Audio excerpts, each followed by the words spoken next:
Ngayong araw nga mga kabasura ay pumunta ako dito sa tapunan ng mga appliances para tumingin-tingin ng gamit na pwede nating mapakinabangan. Laking gulat ko nga at eto yung nakita ko. Ayun oh. Ayun oh. What? Ano yun? Ayun oh. Wow! Yun, may mga scooter na tinapon dito mga kabasura. Dali-dali ko ngang kinuha yun. Tapos itinabi ko muna. Tuwang-tuwa talaga ako nung nakita ko tong mga to. Kasi bala ko talagang maglagay ulit sa balikbayan box natin. No. Eto na, nasa likod ko. Tinabi ko muna. Siyempre para sa inyo yan. Jackpot na naman. Good morning mga kabasura. Eto na naman. Mangunguha na naman tayo ng mga gamit. Tara, tignan nyo. Samahan nyo ako, tignan natin. Ayan, no? Alright, ang dami na naman mga appliances mga kabasura. Alright, let's go. Tara, tignan natin. Baka may tinapon ngayon. Malinis. Puro sira-sira ah. What? Puro sira-sira, mamen. Ayun oh. Ayun oh. What? Ano yun? Ayun oh. Wow! Yun, may mga scooter na tinapon dito mga kabasura.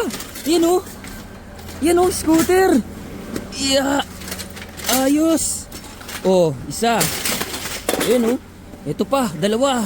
Uy, tatlo mga kabasura. Tatlo, ayun oh, dalawa.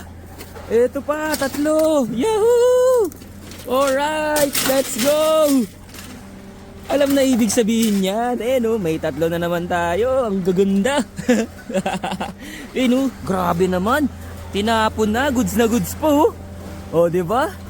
May pamimigay na naman ako sa mga anak nyo. Siyempre, tabi muna natin to.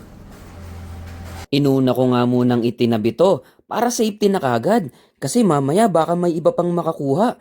Dito kasi sa amin, marami kasing mga African na bumibili din ng mga gamit. Sigurado kasi na kapag nakita nila tong mga to, kukunin nila to at isasama nila sa mga bibilihin nila. Kahit ano kasi binibili nila basta maayos pa. Kaya sa tuwing may nakikita akong mga gamit na pwede nating pakinabangan, itinatabi ko talaga muna yon. Kung minsan kasi kapag may nakikita akong mga gamit tas hindi ko agad kinuha, kapag balik ko wala na. Nakuha na ng iba. Nangihinayang talaga ako kapag ganun. Natuto na ako, tinatabi ko kaagad.